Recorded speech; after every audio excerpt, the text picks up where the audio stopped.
But what I've learned in my years as a relational life therapist is that often the things that are the presenting issues come from deeper history within the client, often all the way back to the family of origin. And what they're doing with their partner is something that they learned to do in their family growing up.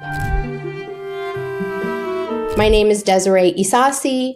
I'm a licensed professional counselor in the state of Texas, and I'm the Director of Training and Certification for the Relational Life Institute. What I'm getting at here is from our family of origins, we often learn to take on a certain role within that family structure. And that role supports the cohesion and the safety and connection of that family structure. We learn how to show up in that family, and it works for that family. But then we become adults, we leave that family and create a new one with someone we love. And when we try to use those same old strategies from those old roles in our new family system, that's when we run into trouble. So let me give you an example. I've worked with a couple where the husband's complaint about the wife was that she was very controlling and micromanaging. She wanted to tell him what time to get up in the morning because she was worried he was going to be late for work. She wanted to tell him what he could and couldn't eat because she was concerned about his health. She even would insert her unsolicited opinion about things that were going on for him at work and would say, well, I just think if he did this, it would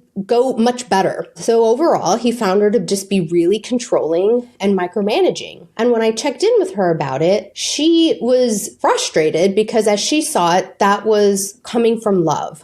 She loved him. She cared about him. She wanted him to be healthy. She wanted him to get to work on time. She wanted him to get along with his coworkers. For her, it wasn't control. It was love. An earlier version of me would have gotten all tripped up, was to focus on the skill and to try to convince her that no, in fact, this is control and it's not okay and you've got to stop it. And while I would have been right, I probably would have lost her as a client because it was completely disregarding her internal and historical experience of what she was doing. Instead, as a relational life therapist, and knowing that family role is a lens to consider. Also knowing that the role of culture plays into how we develop strategies. So with this client, I scratched a little further. I paused and I said, remind me again where you grew up and who was in your household, what your social and cultural identity is. And she said, oh, sure, no problem.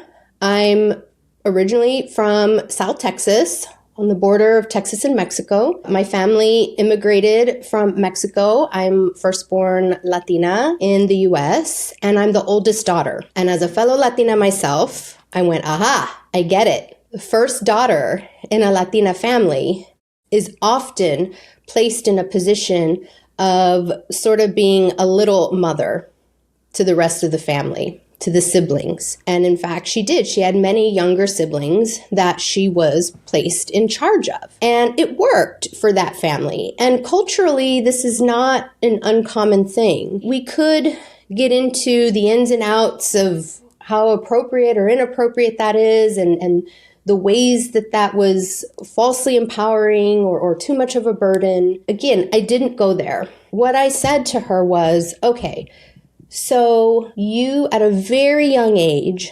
learned that it was important to care for other members of the family by looking out for them as a pseudo-parent. Do I have that right? And she said, yes, my parents worked a lot.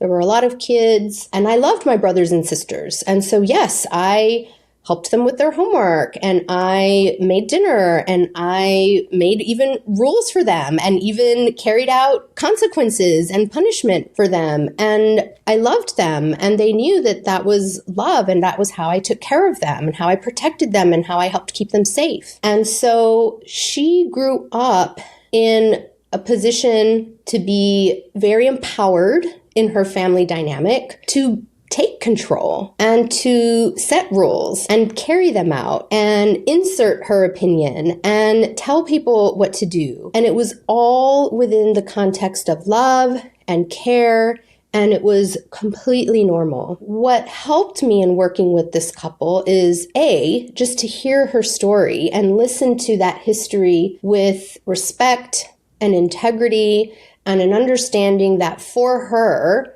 and for her family, that felt like a very good and loving thing. And from that place, I could then bridge what was very good and helpful and effective in her family growing up was unfortunately the very thing that was causing her trouble with her husband. Through that acknowledgement and that understanding and that appreciation of her family role and her cultural role, how that all intersected, I was able to gain enough trust and rapport with her to speak honestly about the way that same level of control was doing a lot of harm in her relationship with her husband. The other really cool thing that it did, the husband, his heart softened a bit, and he no longer had such a rigid, negative reaction when she went into that mode, because he had a new understanding of where that came from and what it meant to her. He still didn't like it. He still didn't want her to do it, but it helped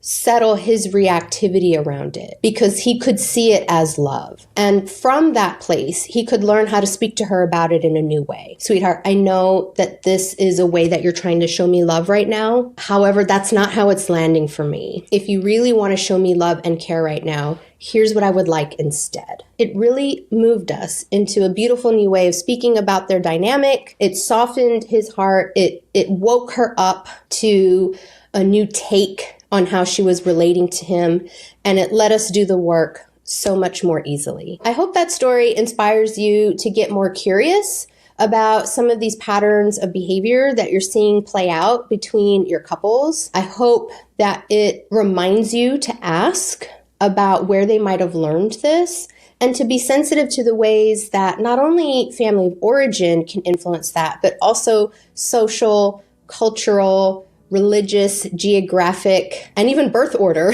dynamics can intersect with that. Thank you for watching. Please subscribe so you can watch more of our videos about relational life therapy and find some new insights for client sessions. And I will see you in the next video.